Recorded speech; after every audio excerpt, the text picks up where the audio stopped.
Para el mundo, era un cementerio de acero oxidado. Para Elena y sus 3 hijos era su único hogar. No sabían que entre sus hierros retorcidos un corazón todavía latía, pidiendo auxilio en la más profunda oscuridad.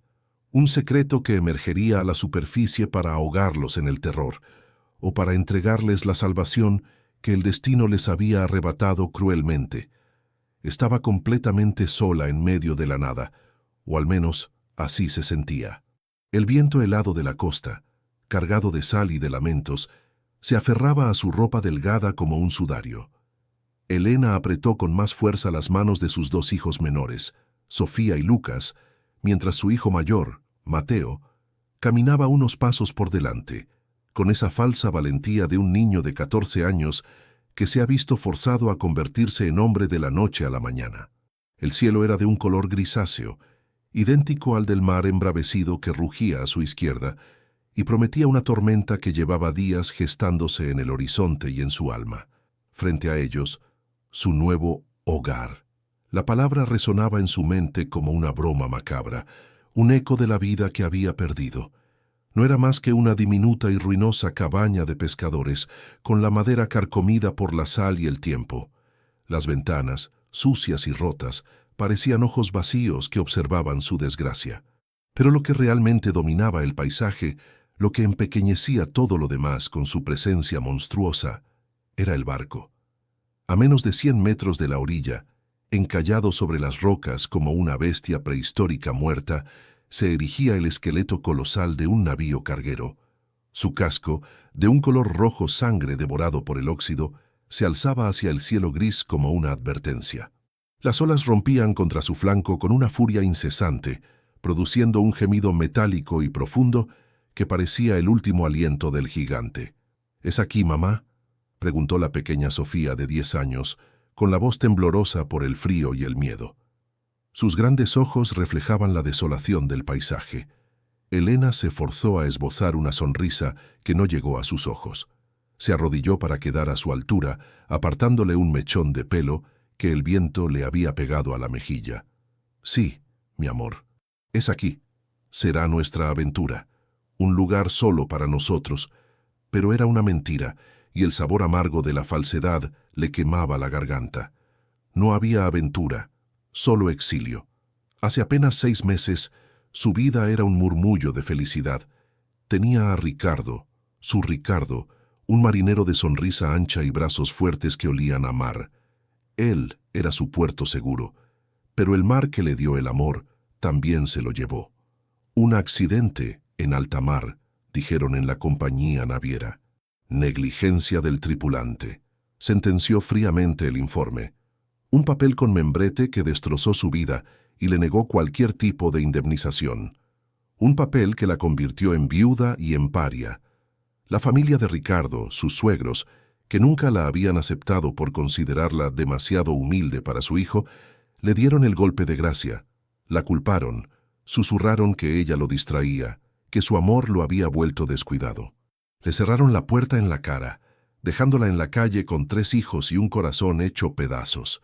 Las deudas, esas que Ricardo siempre prometía que pagarían juntos, se convirtieron en un monstruo que devoró sus ahorros, su casa, sus muebles, todo. Lo único que pudo conseguir con el último suspiro de su dinero fue aquel pedazo de tierra olvidado por Dios y por los hombres. Un terreno que nadie quería, precisamente por la presencia de aquel barco varado, considerado un peligro y una monstruosidad. El Titán oxidado, como lo llamaban los pocos habitantes del pueblo más cercano, a kilómetros de distancia. Para Elena, la cabaña ruinosa y el barco fantasmal no eran una elección, eran el fondo del abismo. —Tengo frío —se quejó el pequeño Lucas, de 6 años, aferrándose a su pierna. —Lo sé, cariño. —Entremos, prepararé algo caliente —respondió Elena, aunque no sabía con qué. La cabaña era peor por dentro. El viento se colaba por cada rendija. Las goteras ya habían formado charcos en el suelo de tierra, y el olor a humedad y a madera podrida era insoportable. Mientras intentaba encender un fuego tembloroso en la vieja chimenea, las primeras gotas de la tormenta comenzaron a golpear el techo de calamina con la fuerza de un ejército. Pronto, la lluvia se convirtió en un diluvio. Un estruendo sacudió la cabaña, y una de las vigas del techo crujió de forma alarmante. Mateo, que había estado observando todo con una rabia silenciosa, se acercó a ella. «No podemos quedarnos aquí, mamá. Esto se va a caer». Tenía razón. El pánico, ese animal helado que había mantenido a raya, comenzó a subirle por la garganta. Miró a su alrededor, a las caras asustadas de sus hijos, iluminadas por la luz parpadeante del fuego. Estaban atrapados. Afuera, la tormenta era un infierno. Adentro, la estructura amenazaba con derrumbarse sobre sus cabezas. Fue entonces cuando Lucas, el más pequeño, señaló con su dedito hacia la ventana. «El barco es grande, no se caerá». La idea era una locura. Entrar en esa montaña de metal oxidado y desconocido, en medio de una tormenta, era un suicidio. Pero entonces, otro crujido, esta vez más fuerte, la hizo saltar. Miró la cara de Mateo, que asentía con una seriedad que le rompía el corazón. En sus ojos no había miedo, sino la determinación de proteger a su familia. «Tienes razón, mamá. Es más seguro que esto». Desesperada, Elena tomó la decisión. No había más opciones. Empapados en segundos, corrieron bajo la lluvia torrencial hacia la bestia de acero.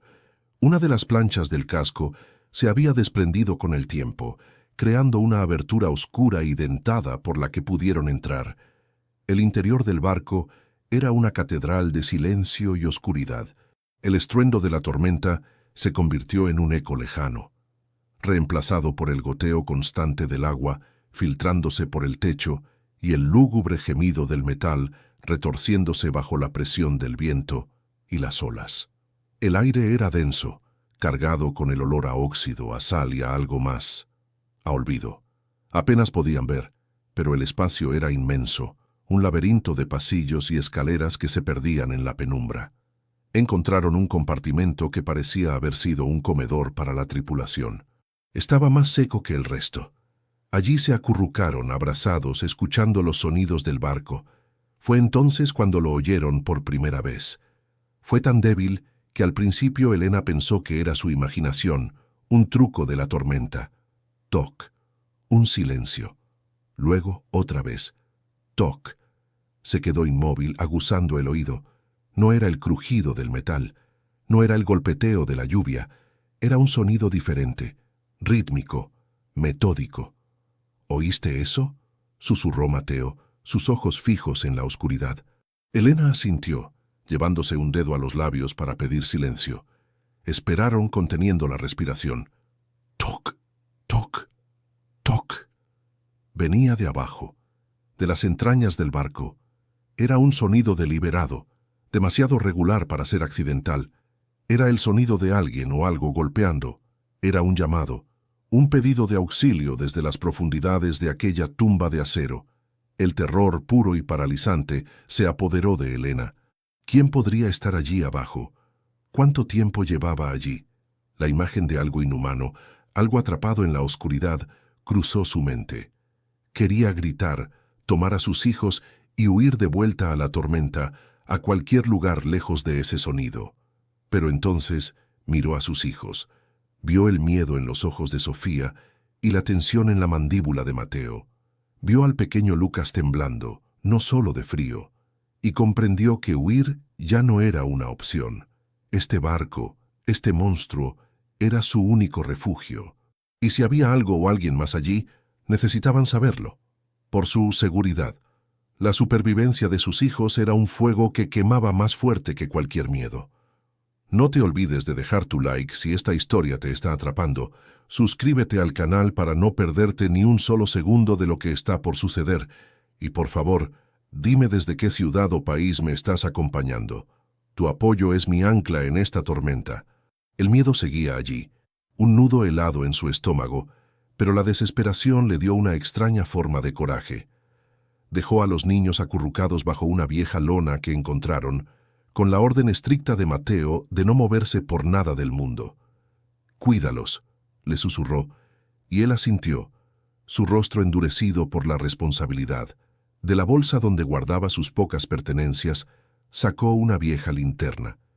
El haz de luz era débil, amarillento, pero cortó la oscuridad opresiva como una espada. El sonido de los golpes continuaba, débil pero insistente, un metrónomo macabro marcando el pulso de un secreto enterrado. Siguiendo el eco, Elena caminó por el pasillo corroído hasta encontrar una escalera de metal que descendía en espiral hacia una oscuridad aún más profunda, un abismo negro que parecía no tener fin. Con el corazón martilleándole en el pecho tan fuerte que temía que lo oyeran desde abajo, apoyó un pie en el primer peldaño resbaladizo. El metal gimió bajo su peso, un sonido que resonó en el silencio como un grito. A pesar del terror, comenzó a descender, adentrándose en el vientre de la bestia, hacia el origen de aquel sonido imposible. Cada peldaño que Elena descendía era una inmersión más profunda en el vientre helado de la bestia de acero. La escalera de caracol parecía no tener fin, una espiral que la arrastraba hacia el corazón de la negrura. El haz de su linterna, débil y tembloroso, era una isla insignificante de luz en un océano de tinieblas, revelando a cada instante nuevas texturas de decadencia, gruesas capas de herrumbre que se desprendían como piel muerta, cortinas de moho que colgaban de las tuberías como sudarios, y el brillo aceitoso del agua estancada que cubría el suelo inferior. El aire se volvía más denso, más pesado, impregnado de una mezcla nauseabunda de salitre, metal en descomposición y algo más, algo orgánico y pútrido que le revolvía el estómago. El sonido rítmico, el toc, toc, toc, era ahora su único guía, el pulso febril del secreto que la había llamado. A sus espaldas arriba, en el mundo de los vivos, estaban sus hijos. La imagen de sus rostros asustados era a la vez su tormento y su combustible. Cada vez que el pánico amenazaba con paralizarla, con obligarla a retroceder y huir de aquella oscuridad insondable, pensaba en Mateo, asumiendo una carga demasiado pesada para sus 14 años. En Sofía, tratando de ser valiente mientras sus ojos la traicionaban, y en el pequeño Lucas, cuya inocencia era lo único puro que le quedaba en el mundo. No podía fallarles. Este barco, con sus horrores ocultos, era el único techo que tenía para ofrecerles. Debía asegurarse de que fuera seguro. Debía enfrentar lo que fuera que habitara en sus profundidades.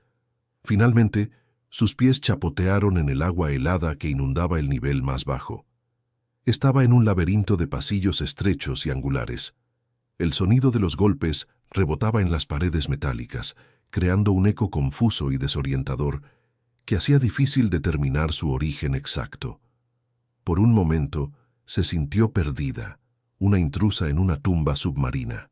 La linterna parpadeó, amenazando con abandonarla a la oscuridad total, y un grito ahogado escapó de sus labios. Sacudió el aparato con desesperación hasta que la luz volvió, más débil que antes. Su corazón latía con una violencia descontrolada. Avanzó con el agua gélida arremolinándose alrededor de sus tobillos, siguiendo su instinto. El pasillo a su derecha parecía un callejón sin salida, pero algo la impulsó a seguir por allí. Fue entonces cuando su pie tropezó con algo blando. Bajó el haz de luz y vio un colchón improvisado, empapado y cubierto de moho, pero inconfundiblemente un lugar para dormir.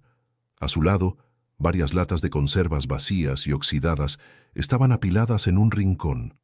Alguien había estado viviendo allí, o seguía viviendo. La naturaleza del misterio cambió en un instante. El terror a lo desconocido, a lo fantasmal, fue reemplazado por un miedo mucho más tangible y definido. El miedo a otro ser humano. ¿Quién era? ¿Un náufrago, un fugitivo, un loco? ¿Por qué se escondía en la oscuridad más profunda de este barco olvidado? Mientras su mente se aceleraba con preguntas sin respuesta, el sonido de los golpes volvió, esta vez más claro, más cercano. Venía de justo al final de ese corredor. Con una cautela infinita, avanzó los últimos metros. El pasillo terminaba en una pared de acero macizo, dominada por una puerta de carga. Era una compuerta enorme, sellada no con un simple pestillo, sino con una tranca de hierro grueso y oxidado, pasada a través de 2 argollas soldadas al marco, y la tranca estaba colocada por fuera. Elena se quedó sin aliento. La comprensión la golpeó con la fuerza de una ola. Quienquiera que estuviera al otro lado no se estaba escondiendo. Estaba prisionero. Alguien lo había encerrado allí, en esa caja de acero, para que muriera en la oscuridad. El sonido de los golpes se volvió frenético, desesperado. La persona al otro lado debía haber oído sus pasos, debía saber que había alguien allí. Ahora no era un simple llamado, era una súplica. Un torbellino de emociones la asaltó. La compasión por el alma atrapada luchaba contra el instinto primario de proteger a sus hijos. ¿Y si la persona encerrada era peligrosa? ¿Y si sus captores la habían dejado allí por una buena razón? Liberarlo podría ser una sentencia de muerte para su familia. Pero ¿y si era una víctima inocente? ¿Podría ella simplemente darse la vuelta y abandonar a alguien a una muerte tan horrible, sabiendo que estaba allí, a solo unos metros de distancia? El recuerdo de la injusticia que había sufrido, de cómo la sociedad le había dado la espalda, resonó en su interior.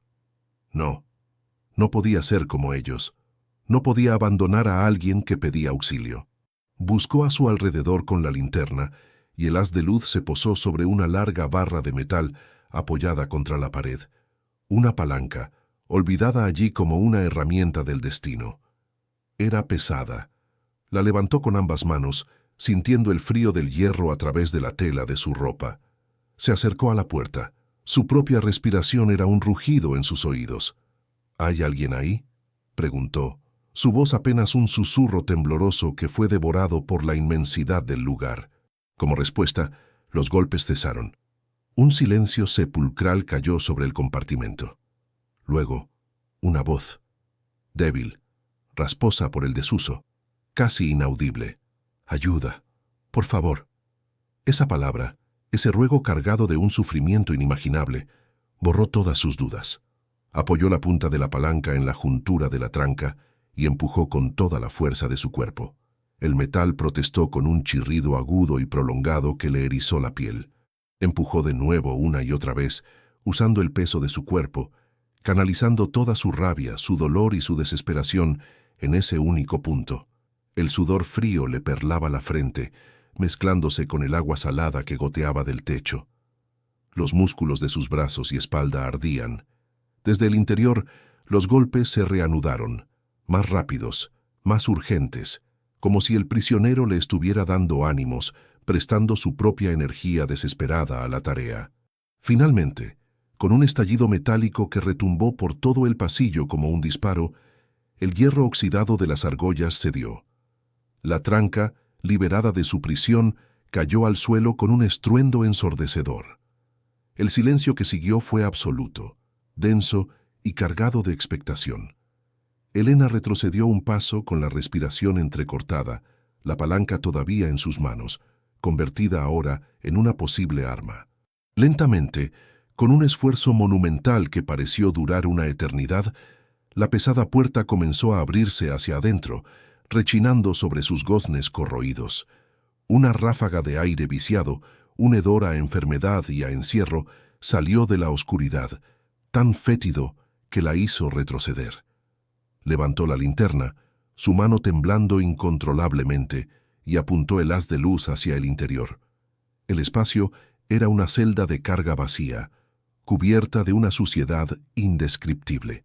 Y en el centro, encadenado a un grueso pilar de metal, había un hombre.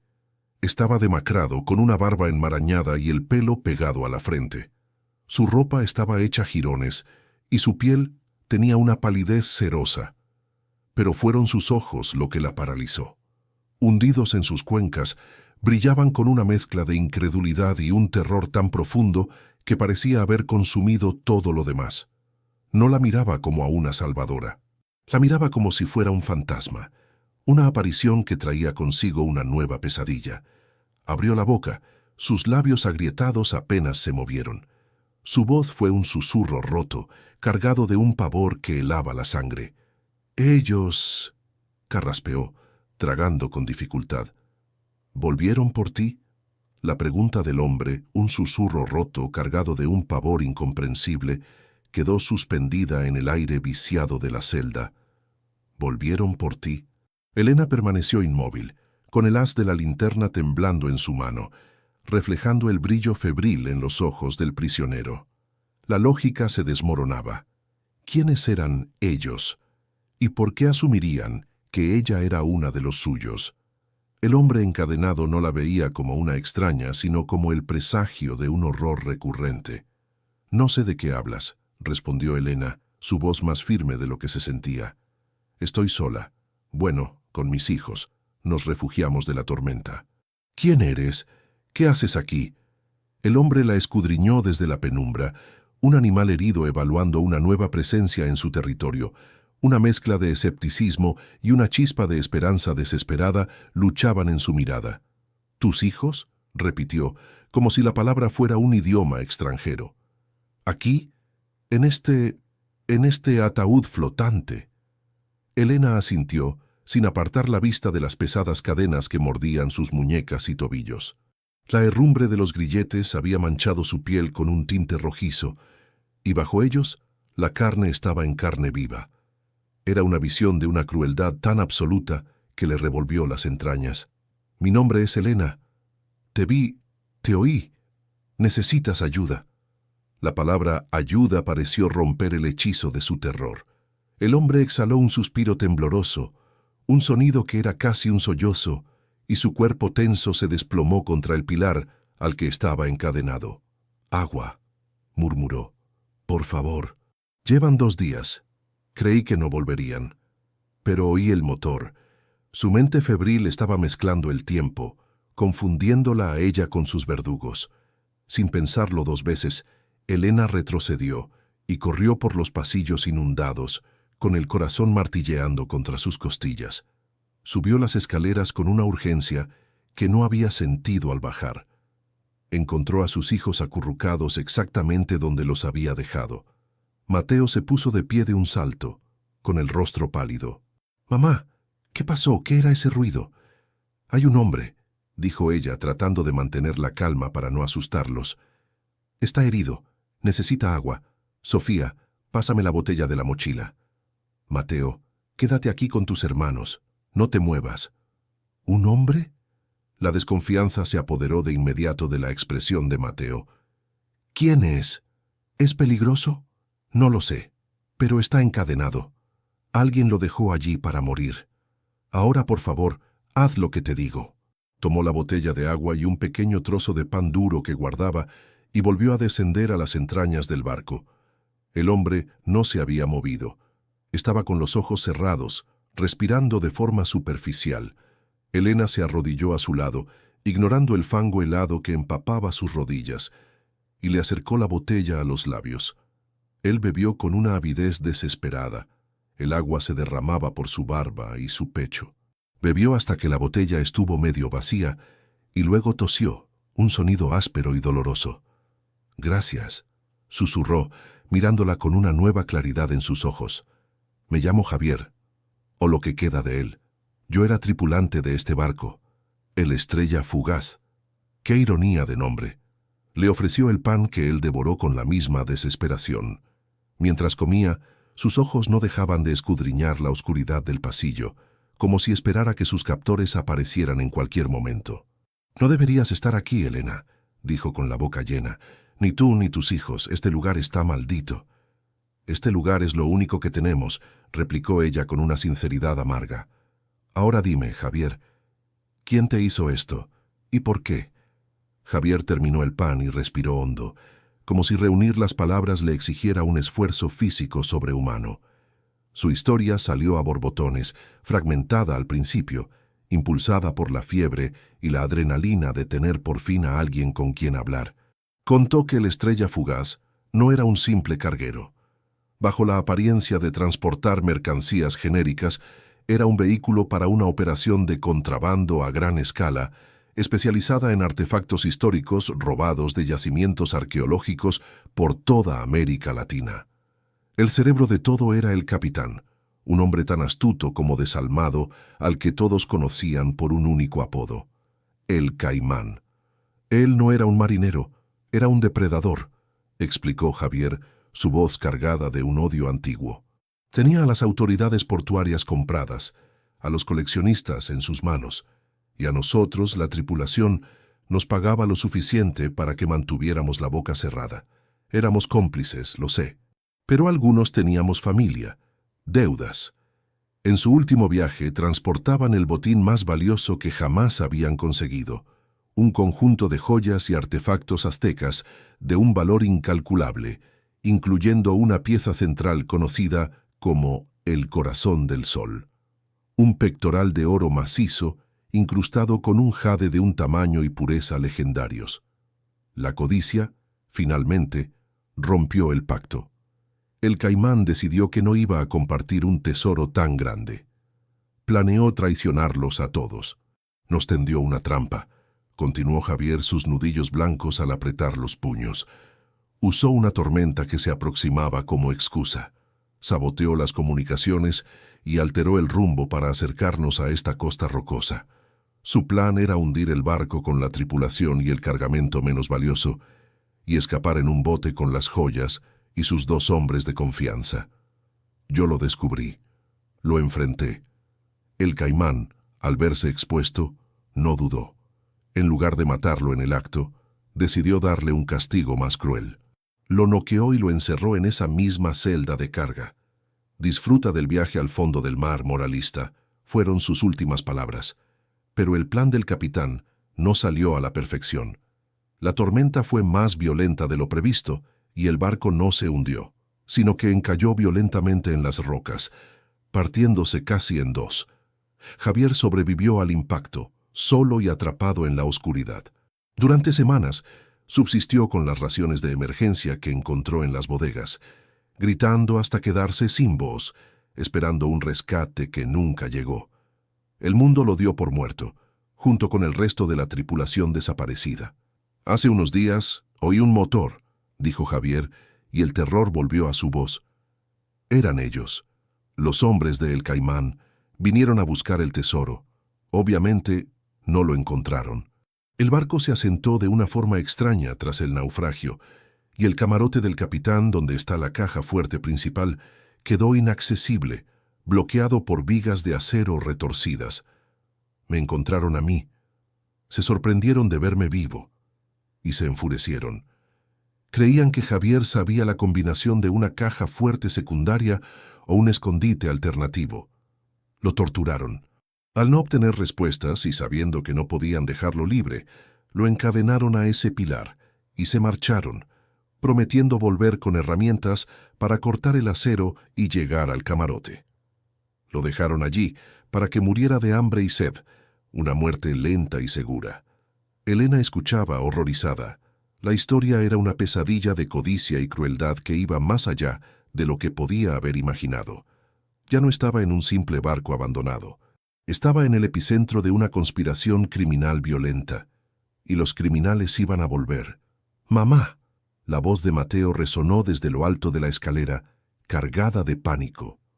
Unos segundos después, apareció al final del pasillo, con la pequeña Sofía siguiéndole de cerca, sus ojos abiertos como platos al contemplar la escena.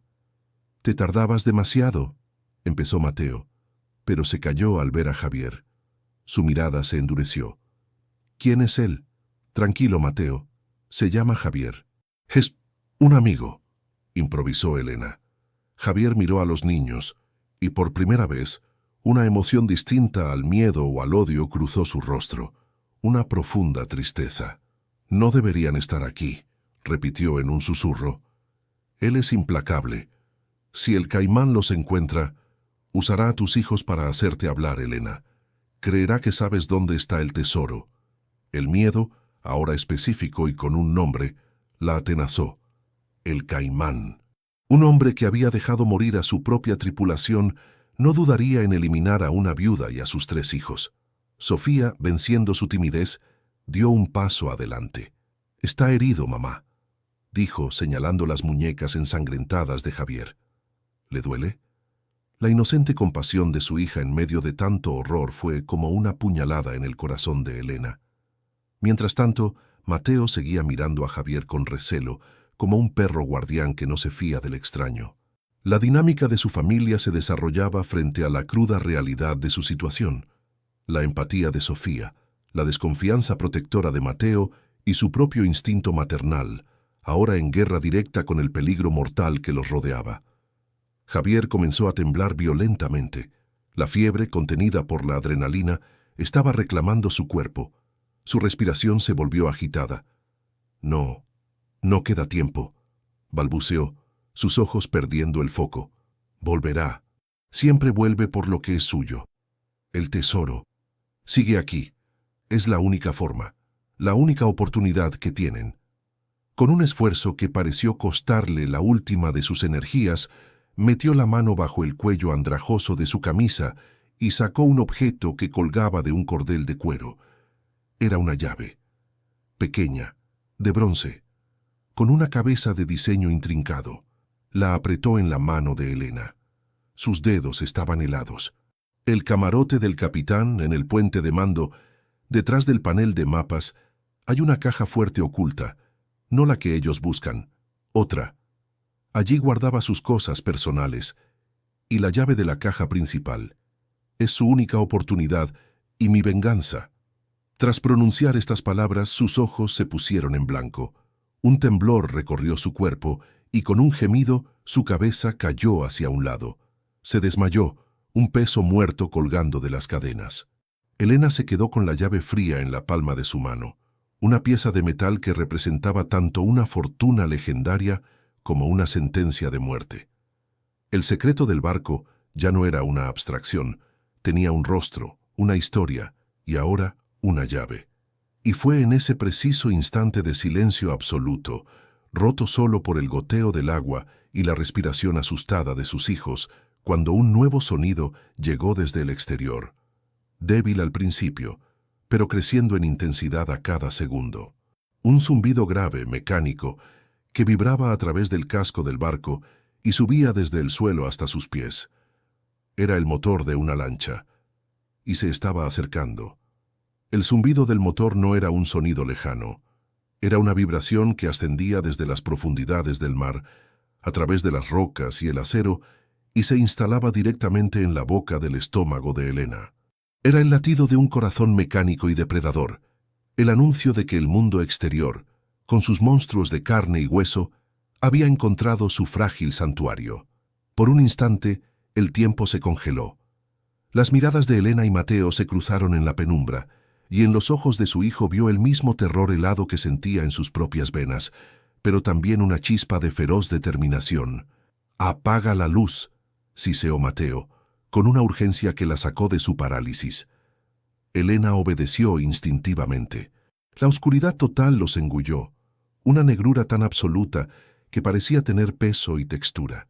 Solo el eco del motor y el sonido de sus propias respiraciones agitadas rompían el silencio. «Arriba, ahora», ordenó Elena en un susurro apremiante. «No podemos quedarnos aquí abajo con él». Dejar a Javier inconsciente y encadenado era una decisión brutal, pero la supervivencia de sus hijos era un instinto superior a cualquier otra consideración. Con un esfuerzo sobrehumano, Mateo ayudó a su madre a guiar a una temblorosa Sofía por las escaleras, mientras Elena cargaba en brazos al pequeño Lucas, que se había quedado dormido a pesar del caos. Cada peldaño era una agonía, un potencial productor de un ruido delator. El metal gemía bajo sus pies y cada crujido sonaba como una explosión en la quietud tensa del navío. Una vez en el nivel superior, Elena los empujó hacia el laberinto de pasillos que apenas habían explorado. «Escóndanse», les susurró su voz rota por la angustia. «Busquen el lugar más oscuro, el más profundo. No hagan ni un solo ruido. Respiren bajo si es necesario. Mateo, estás a cargo. Protégelos. Pase lo que pase, no salgan hasta que yo vuelva por ustedes. ¿Entendido?»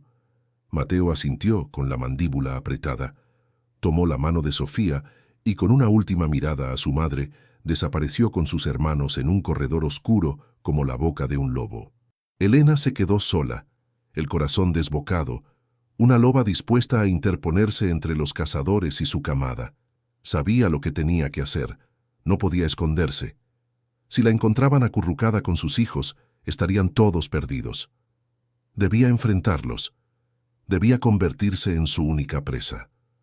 Tomó una bocanada del aire salado y se compuso. Desordenó su cabello, se frotó un poco de suciedad y óxido en las mejillas y adoptó una postura encorvada, intentando parecer más pequeña, más insignificante, una criatura de la costa, medio salvaje, medio loca. Salió a la cubierta principal justo cuando 3 siluetas oscuras abordaban el barco por la misma abertura por la que ella y sus hijos habían entrado. La lluvia había amainado, pero el cielo seguía siendo un lienzo plomizo. El hombre que iba al frente se movía con una confianza fluida y peligrosa, como un reptil en su propio territorio. Era alto, de hombros anchos, con un rostro afilado y curtido por el sol y el mar. Sus ojos, pequeños y oscuros, lo examinaban todo con una inteligencia fría y calculadora. No necesitaba presentación. Elena supo al instante que estaba frente a El Caimán. Los otros 2 hombres eran sus sombras. Uno era una montaña de músculos, con las manos como masas y una expresión vacía. El otro, más joven y nervioso, se movía con la inquietud de un chacal. «Vaya, vaya», dijo El Caimán. Su voz era una mezcla suave y amenazante, como el roce de la seda sobre una cuchilla. «Parece que tenemos compañía. Santos, Rico, revisen la cabaña». El hombretón, Santos y el más joven, Rico, obedecieron sin decir una palabra. El Caimán fijó su mirada en Elena y ella sintió como si un insecto venenoso le caminara por la columna vertebral. Una sonrisa delgada y carente de humor se dibujó en sus labios. «¿Y tú quién eres, pajarillo? ¿Te perdiste del nido?» Elena se encogió, evitando su mirada, fingiendo una mezcla de miedo y estupidez. «Yo vivo aquí», murmuró, su voz deliberadamente temblorosa e inestable. «Es mi casa. El mar me la dio». El Caimán soltó una risa corta y seca. «¿Tu casa? Qué humilde. Aunque un poco grande para una sola persona, ¿no crees? Vimos una luz desde el mar, una linterna. ¿Sabes algo de eso? La tormenta. Me asusta», improvisó Elena, abrazándose a sí misma. A veces enciendo una vela para que los fantasmas no se acerquen». Él se acercó un paso, invadiendo su espacio personal. Olía a tabaco caro y a peligro. «Fantasmas. Claro, me encantan los fantasmas, sobre todo los que dejan huellas frescas en el barro». Inclinó la cabeza. Su sonrisa desapareció. «No me tomes por imbécil, mujer. Llevo demasiados años tratando con mentirosos. ¿Qué haces aquí?» En ese momento, sus hombres regresaron. «No hay nada en la cabaña, jefe», dijo Santos. «Solo basura, pero parece ordenada. Y hay 3 mantas viejas, no una». El Caimán no apartó los ojos de Elena. La sospecha en su rostro se endureció hasta convertirse en certeza. 3 mantas. ¿Qué considerado por parte de los fantasmas? El juego había comenzado. Un duelo de voluntades en la cubierta de un barco muerto. Él la interrogaba con preguntas afiladas, mientras sus hombres comenzaban a registrar metódicamente el navío. Cada chirrido de una puerta oxidada, cada paso en un corredor lejano, era una tortura para Elena. Su mente visualizaba a sus hijos acurrucados en la oscuridad, tratando de no respirar. ¿Y si Lucas tosía? ¿Y si Sofía sollozaba? «No sé nada», repetía ella, aferrándose a su papel de indigente desquiciada. «Solo estoy yo, siempre sola». «¿Sola?» El Caimán se pasó una mano por la barbilla. «Curioso, porque este barco guarda un secreto, ¿sabes? Un secreto muy valioso. Y no me gusta que nadie merodee cerca de mis secretos. Tal vez tú sepas algo. A veces los locos ven cosas que los cuerdos no ven». La estaba probando, lanzando el anzuelo para ver si ella picaba. Elena negó con la cabeza frenéticamente, sus ojos muy abiertos. «No hay secretos, solo hierro viejo y fantasmas. El fantasma del capitán ahogado. A veces lo oigo por las noches contando su oro». De repente, un estruendo metálico resonó desde las profundidades del barco, en una dirección opuesta a donde se escondían los niños. Un sonido fuerte, deliberado. El corazón de Elena dio un vuelco. «Mateo». Era una distracción. Un acto de valentía tan increíble como suicida. Había creado un ruido para alejar a los cazadores de su rastro. El caimán se tensó. ¿Qué fue eso? ¡Los fantasmas!, susurró Elena, jugando su papel hasta el final. ¡Santos!, gritó el capitán. «Ve a ver qué fue eso. Rico, ven conmigo. Y tú», me agarró del brazo con una fuerza de hierro. «Tú vienes con nosotros, me darás un pequeño paseo». Arrastrada por el caimán con Rico siguiéndolos de cerca, comenzaron a moverse por la cubierta principal. La tensión era insoportable. Elena rezaba para que Mateo hubiera tenido tiempo de volver a esconderse, para que el corpulento Santos no lo encontrara. El caimán la obligaba a señalarle los diferentes compartimentos mientras él los inspeccionaba con la mirada. Era un juego macabro. Cada segundo que pasaba, cada puerta que se abría, era una pequeña victoria, pero el peligro no disminuía. Pasaron varios minutos que parecieron horas. Oyeron los pasos pesados de Santos en los niveles inferiores, moviéndose en la dirección del ruido. Elena contenía la respiración. Entonces, oyeron la voz de Santos resonando a través del casco. «No hay nada aquí, jefe. Debió ser un trozo de metal que se cayó».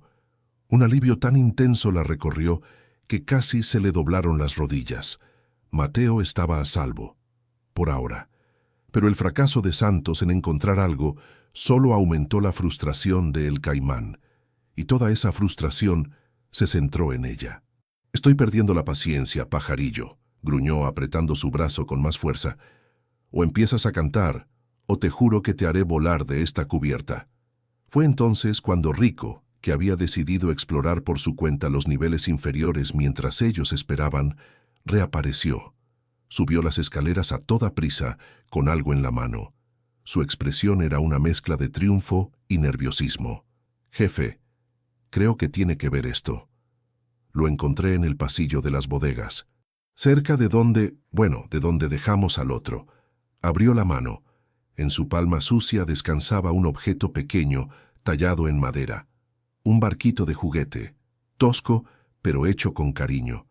El pequeño barco que Ricardo le había hecho a Lucas antes de su último viaje. El juguete favorito de su hijo. El aire abandonó los pulmones de Elena. Era el fin. El caimán tomó el barquito. Lo giró entre sus dedos, observándolo desde todos los ángulos. Una comprensión lenta y gélida se instaló en su rostro, borrando cualquier rastro de impaciencia. Levantó la vista y la miró fijamente, y por primera vez, Elena vio la verdadera naturaleza del depredador en sus ojos. No había ira. Había algo mucho peor, una calma sádica, el placer del descubrimiento. Sonrió, y fue la sonrisa más aterradora que Elena había visto en su vida. 3 mantas, un ruido para distraernos, y un barquito de madera. Las piezas encajan. Su mano libre se movió con la velocidad de una serpiente. El clic metálico de la pistola al ser amartillada resonó en el aire húmedo, un sonido definitivo, el punto final de su mentira. Apuntó el arma directamente a su corazón. «No estás sola aquí, viuda», dijo su voz ahora un susurro mortal. «Se acabó el juego. Dime dónde está el resto de tu nidada, y dime dónde está mi tesoro». El frío del cañón de la pistola contra su piel fue una descarga eléctrica que quemó el último vestigio de su falsa locura. El juego había terminado. La máscara de la viuda desamparada se había hecho añicos, y lo único que quedaba era Elena, una madre acorralada cuyo mundo se había reducido al espacio de un latido, entre la boca del arma y la vida de sus hijos. El aire se espesó, cargado con el olor metálico de la amenaza. La sonrisa del caimán era la de un jugador de póker que acaba de revelar una mano invencible, pero en lo más profundo del terror, donde el miedo es tan absoluto que se transforma en una extraña y lúcida calma, una nueva estrategia nació de las cenizas de su engaño. No podía negar la evidencia, no podía seguir mintiendo, solo podía cambiar el tablero de juego. Levantó la cabeza lentamente y por primera vez lo miró directamente a los ojos. No con súplica, sino con un desafío gélido que lo sorprendió. «Sí», dijo, su voz baja y controlada, desprovista del temblor anterior. «No estoy sola. Y sí, sé lo del tesoro». El caimán enarcó una ceja, intrigado por el cambio repentino. La presa había dejado de temblar y ahora le devolvía la mirada. Ah, sí, ronroneó. El pajarillo por fin decide cantar. Me estoy volviendo todo oídos. Encontré algo en este barco, continuó Elena, su mente corriendo a una velocidad vertiginosa, tejiendo una nueva mentira a partir de las verdades que Javier le había revelado. El diario del antiguo capitán, no el suyo, aclaró, viendo la confusión en su rostro. El capitán original, el que estaba aquí antes de que este barco se convirtiera en lo que es ahora, habla de este lugar. Habla de un compartimento secreto, de una fortuna escondida antes de que usted siquiera pusiera un pie aquí. Era una apuesta demencial, una improvisación nacida de la pura desesperación, pero tenía la textura de la verdad. Explicaba su conocimiento sin delatar a Javier. El caimán la estudió, sus ojos oscuros entrecerrándose. La codicia era un veneno, y Elena acababa de ofrecerle una dosis más potente. La posibilidad de que hubiera otro tesoro, uno que ni él conocía, era un cebo demasiado jugoso para ignorarlo. Un diario, repitió él, saboreando las palabras. Muéstramelo. Lo quemé para hacer fuego, replicó Elena sin dudar. Hacía frío, pero lo leí todo. Recuerdo cada palabra. Hizo una pausa, dejando que la información se asentara. Luego lanzó su órdago. Haré un trato con usted. Le llevaré a la ubicación exacta del tesoro. A cambio nos deja marchar. A mí y a mis hijos. Nos da su lancha. Nos alejamos de la costa y nunca nos volverá a ver. No sabrá nada de nosotros, y nosotros no sabremos nada de usted. El hombretón, Santos, soltó una risotada. Pero el caimán lo silenció con una mirada. Estaba pensando. Elena podía ver los engranajes de la avaricia girando detrás de sus ojos. La vida de ella y sus hijos no valía nada para él, pero la información que ella poseía lo era todo. Si la mataba ahora, el secreto moriría con ella. Un trato, dijo finalmente, la sonrisa depredadora volviendo a sus labios. Me gusta tu audacia, viuda. Muy bien. Tienes un trato. Guíanos.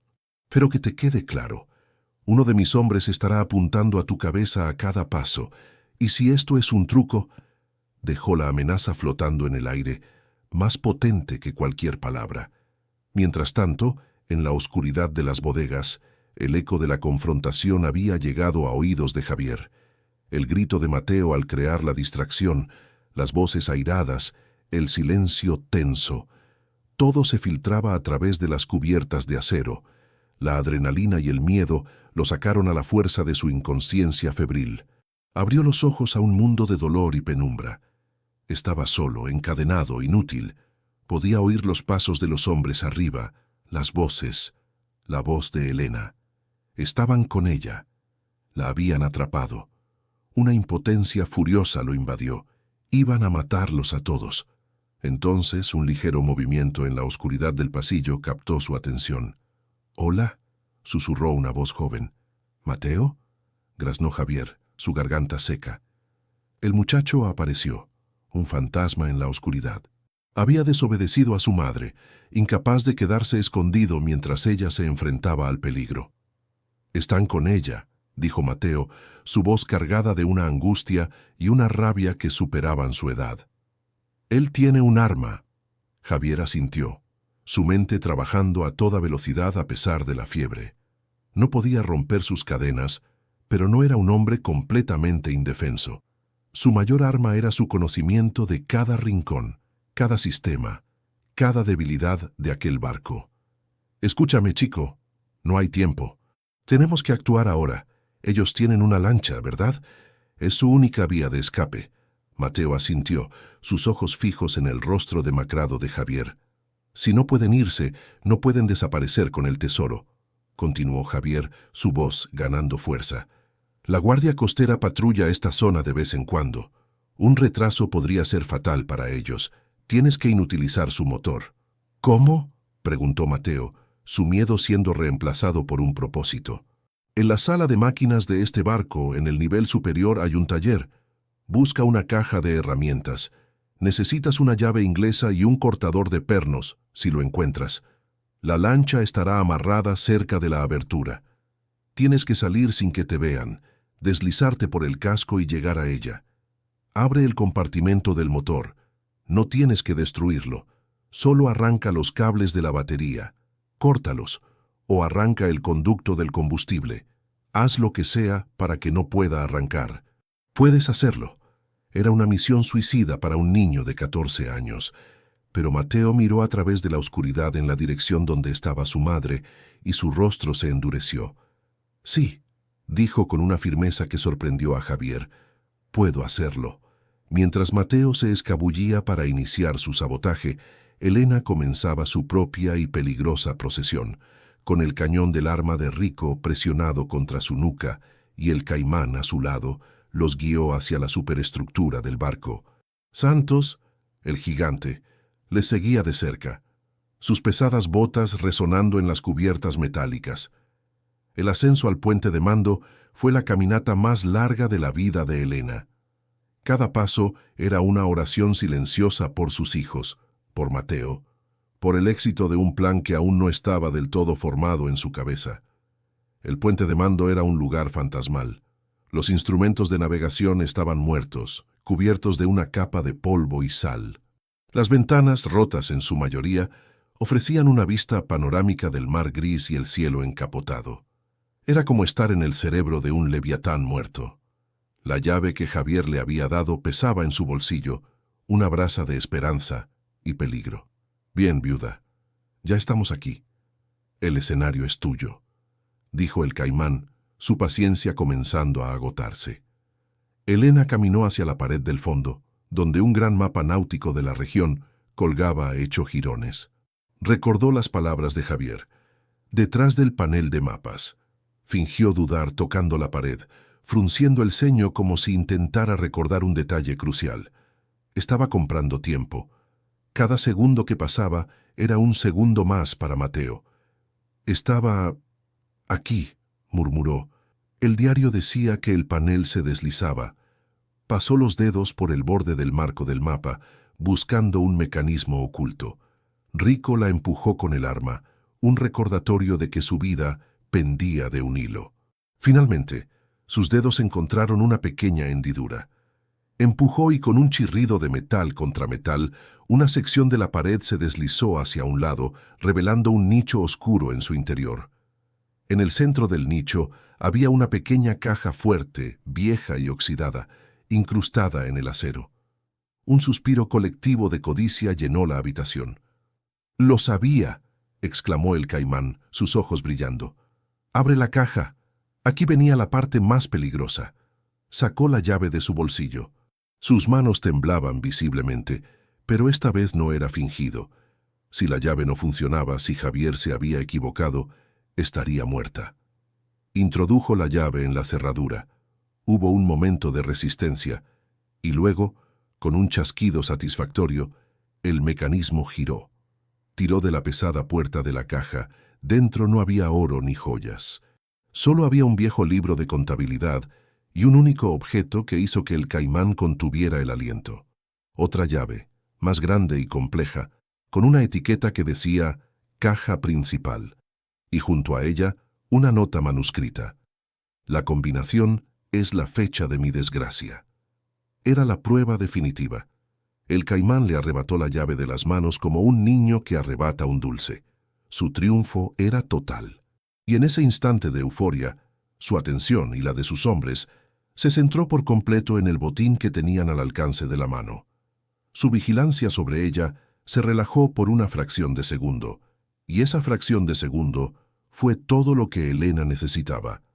Recordó otra cosa que Javier le había dicho en su delirio febril, un detalle que había guardado en el fondo de su mente.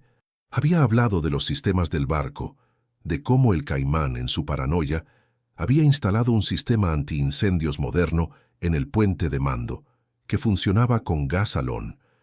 El panel de activación de emergencia, un gran botón rojo protegido por una cubierta de plástico, estaba justo a su lado en la pared. En el preciso instante en que los ojos de El Caimán se clavaron en la llave, la codicia nublando todo lo demás, Elena actuó. Con un movimiento fluido y desesperado, levantó la cubierta de plástico y golpeó el botón rojo con toda la fuerza de su puño. El efecto fue instantáneo y caótico. Un aullido ensordecedor, una alarma estridente, llenó el espacio, tan fuerte que era físicamente doloroso. Simultáneamente, desde unas boquillas en el techo, una nube espesa de gas blanco comenzó a salir con un silbido violento, llenando la cabina y oscureciendo la visión en segundos. Hubo un momento de confusión total. Rico gritó desorientado. El caimán se giró con el rostro contraído por la furia, pero ya era tarde. En la confusión ensordecedora, mientras ellos tosían y luchaban por ver a través de la nube química, Elena se lanzó no hacia la puerta, sino hacia la pesada caja fuerte que aún estaba abierta. Usando toda la fuerza de su cuerpo, impulsada por la adrenalina y el puro instinto de supervivencia, la empujó con un grito animal. La caja, montada sobre un pivote, se balanceó hacia afuera y se estrelló contra la única puerta de salida del puente de mando, bloqueándola con un impacto metálico brutal y definitivo. Un segundo después, Elena ya estaba fuera, en el pasillo, cerrando la puerta justo cuando el cuerpo de Santos se estrellaba contra ella desde el interior. El pesado mecanismo de la caja fuerte, ahora una cuña de acero, impedía que se abriera más que unos pocos centímetros. Estaban atrapados. El caimán y sus dos hombres estaban encerrados en su propia cámara del tesoro, con una alarma que gritaba su presencia a kilómetros a la redonda y un gas sofocante llenando sus pulmones. Elena se apoyó contra la pared fría del pasillo, con el corazón a punto de estallar, escuchando los gritos de furia y los golpes inútiles contra la puerta de acero. Había volteado el tablero, pero la partida aún no había terminado. Hemos llegado al final. El aliento contenido, la última puerta por abrir. ¿Qué crees que le depara el destino a Elena y su familia? ¿Será la sirena su salvación o el anuncio de una tragedia aún mayor? Deja tus teorías en los comentarios antes de descubrir el desenlace de esta increíble historia. La alarma era un grito de metal que lo consumía todo. Un alarido incesante que parecía nacer de las entrañas mismas del barco, una sirena infernal que taladraba los oídos y hacía vibrar el propio aire. Afuera, en el pasillo, Elena se apoyaba contra la pared, con el pecho subiendo y bajando en espasmos, tratando de recuperar el aliento.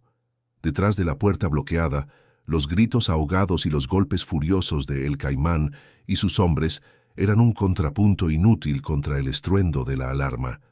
Estaban neutralizados, pero ella sabía que la victoria era frágil, un instante suspendido en el tiempo. Su primer y único pensamiento fue: mis hijos. Corrió. Impulsada por una descarga de adrenalina que anulaba el agotamiento y el dolor, se movió por los pasillos laberínticos del navío como una sombra. Ya no sentía miedo, solo una urgencia feroz, la necesidad primordial de reunirse con su camada. Encontró el oscuro corredor donde los había escondido. «Mateo, Sofía, Lucas, soy yo», gritó por encima del estruendo. 3 figuras emergieron de una pequeña sala de almacenamiento, parpadeando ante la luz de su linterna. En un instante, estaban todos abrazados, un nudo de cuerpos temblorosos en medio del caos. Elena besó cada una de sus cabezas, inhalando su aroma, asegurándose de que estaban enteros, reales. «Lo hiciste, mamá», susurró Mateo, su voz llena de una admiración que la hizo sentir como una gigante. «Yo también lo hice. La lancha. Corté los cables, tal como dijo Javier. No irán a ninguna parte». Sus ojos se llenaron de lágrimas, no de terror, sino de un orgullo feroz y desbordante por aquel niño que se había convertido en un guerrero para protegerlos. Pero su alivio fue interrumpido por un pensamiento punzante. Javier. Seguía abajo, encadenado, en la oscuridad. La alarma que era su salvación podría ser también su sentencia de muerte si las autoridades llegaban y lo encontraban a él, un intruso, en medio de aquel caos. No podía dejarlo allí. Después de todo lo que había pasado, no podía abandonar al hombre que, de forma indirecta, les había dado las herramientas para sobrevivir. «Tenemos que volver a bajar», dijo, su decisión inamovible. «¿Qué?» «Mamá, no», protestó Mateo. «Tenemos que salir de aquí. Es nuestra oportunidad». «No dejaremos a nadie atrás», sentenció Elena, Su voz no admitía discusión. Tu padre no lo habría hecho. Somos mejores que ellos. Ahora vamos, juntos. El descenso fue diferente. Ya no se movían por el miedo, sino por un propósito. La alarma ensordecedora era ahora su aliada, un escudo de ruido que ocultaba sus movimientos. Llegaron a la bodega inundada, donde Javier seguía encadenado. Estaba consciente, con los ojos muy abiertos, escuchando el apocalipsis sónico que se desarrollaba sobre él. «Elena», murmuró, su rostro una mezcla de asombro y gratitud. «Lo hiciste». «Lo hicimos», corrigió ella.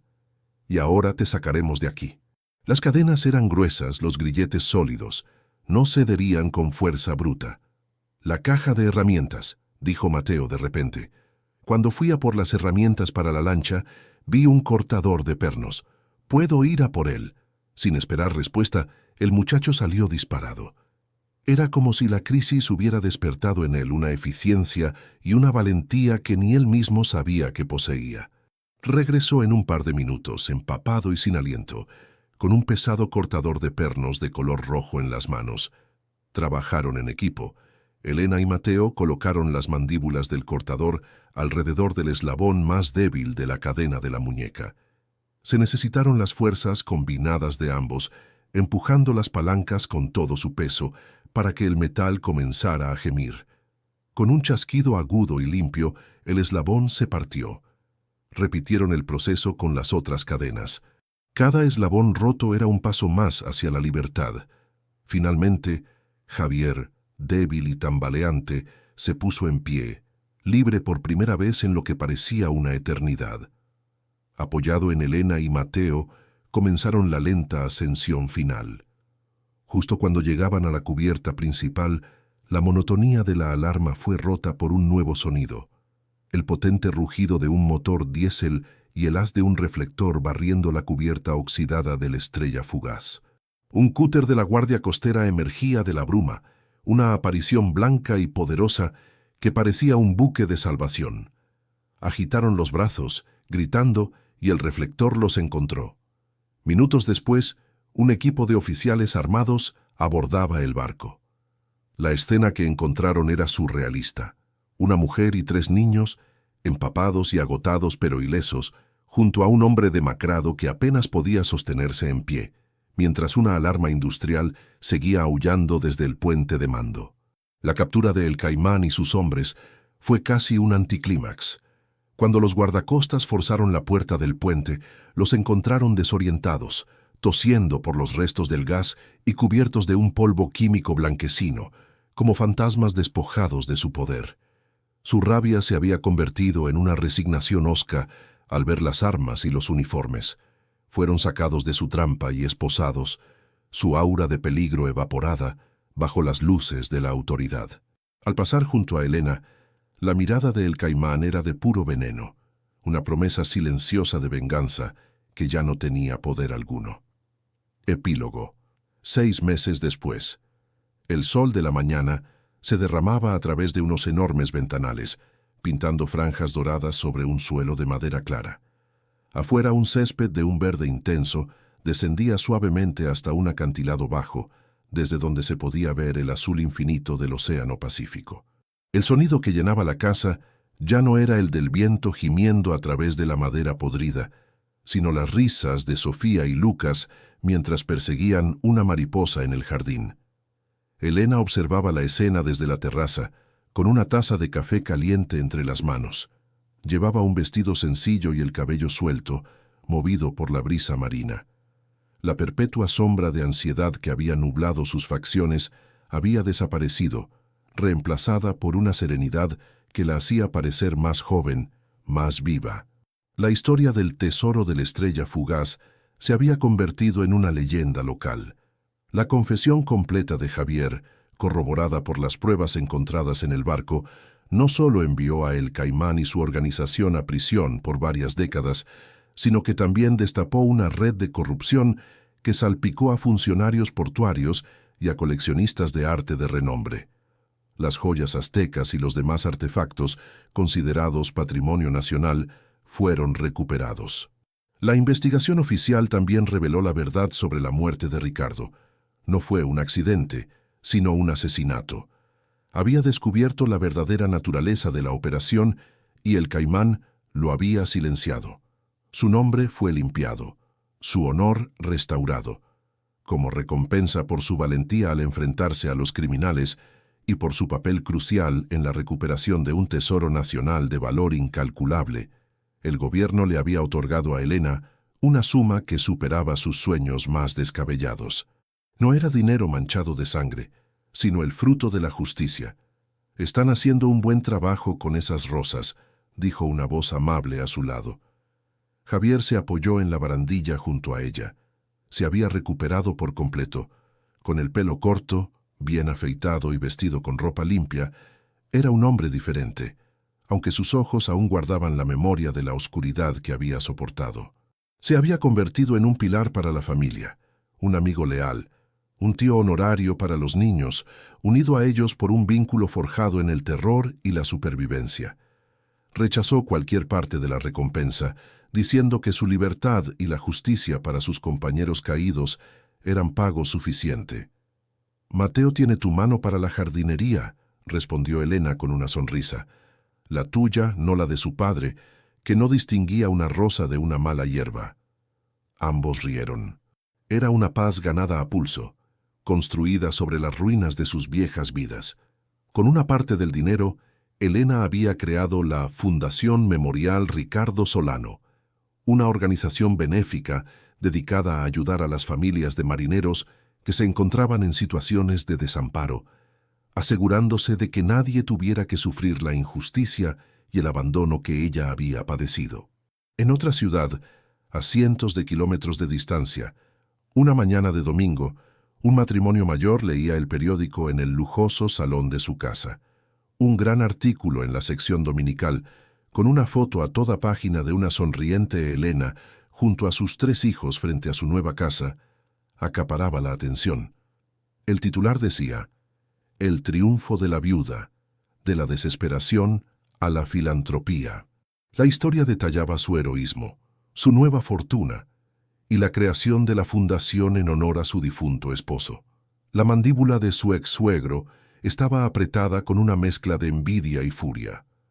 La máscara de arrogancia en el rostro de su ex-suegra se había resquebrajado, revelando una mueca de incredulidad y un agudo remordimiento. La mujer a la que habían despreciado, a la que habían echado a la calle, era ahora una figura admirada, un símbolo de resiliencia. Habían intentado enterrarla, sin saber que era una semilla. En la terraza, Elena desvió la mirada hacia un punto lejano en la costa. Con unos prismáticos, todavía se podía distinguir la silueta oxidada y partida de la estrella fugaz, encallado en las rocas. Las autoridades habían decidido dejarlo allí, considerándolo demasiado inestable para moverlo.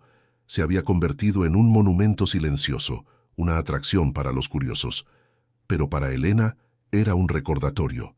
El recordatorio de que a veces, el lugar que parece el fin del mundo es en realidad el punto exacto donde comienza uno nuevo. El mar que le había arrebatado a su amor le había devuelto, a través del terror y el acero, algo que creía perdido para siempre: un futuro.